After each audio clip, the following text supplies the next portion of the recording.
بسم اللہ الرحمن الرحیم۔ پارٹ نمبر 16، اسلام کیا ہے؟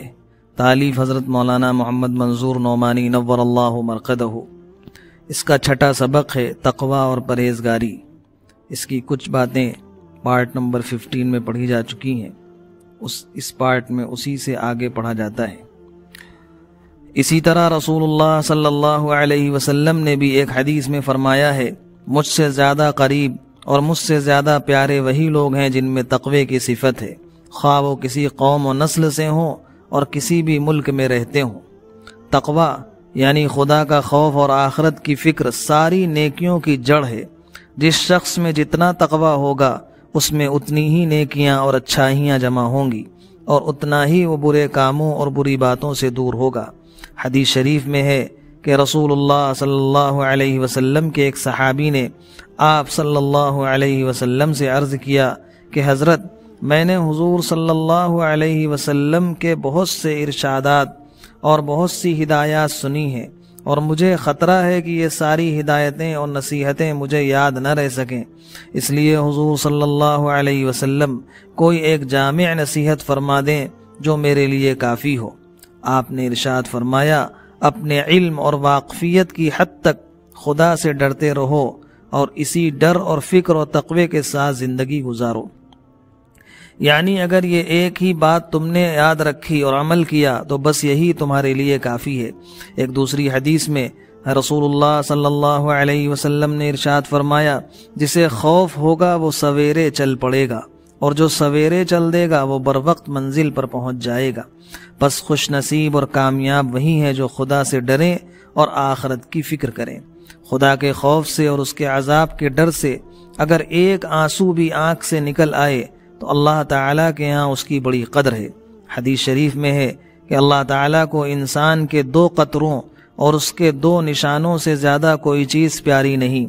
پس 2 قطرے جو اللہ کو بہت پیارے ہیں، ان میں سے ایک تو آنسو کا وہ قطرہ ہے جو اللہ کے خوف سے کسی آنکھ سے نکلا ہو، اور دوسرا خون کا وہ قطرہ ہے جو راہ خدا میں کسی کے جسم سے بہا ہو۔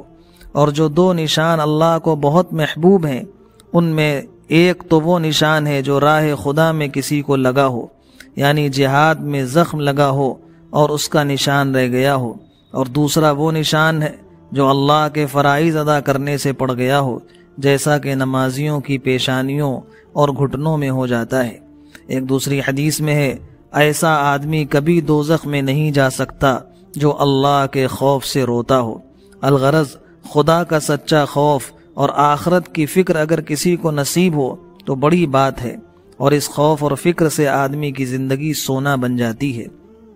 بھائیوں، خوب سمجھ لو، اس چند روزہ دنیا میں جو خدا سے ڈرتا رہے گا، مرنے کے بعد آخرت کی زندگی میں اس کو کوئی خوف اور رنج و غم نہ ہوگا، اور وہ اللہ تعالیٰ کے فضل و کرم سے ہمیشہ خوش و خرم اور بڑے چین و آرام سے رہے گا۔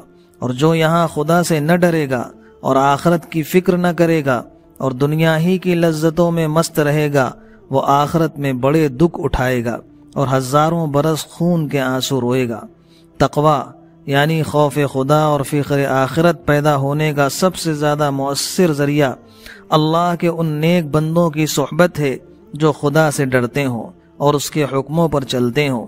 دوسرا ذریعہ دین کی اچھی معتبر کتابوں کا پڑھنا اور سننا ہے، اور تیسرا ذریعہ یہ ہے کہ تنہائی میں بیٹھ بیٹھ کر اپنی موت کا خیال کیا کرے، اور مرنے کے بعد اللہ تعالیٰ کی طرف سے نیکیوں پر جو ثواب اور گناہوں پر جو عذاب ملنے والا ہے اس کو یاد اور اس کا دھیان کیا کرے، اور اپنی حالت پر غور کیا کرے اور سوچا کرے کہ قبر میں میرا کیا حال ہوگا، اور قیامت میں جب سب بندے اٹھائے جائیں گے تو میری کیا حالت ہوگی، اور جب خدا کے سامنے پیشی ہوگی اور میرا نامہ اعمال میرے سامنے کھولا جائے گا تو میں کیا جواب دوں گا اور کہاں منہ چھپاؤں گا۔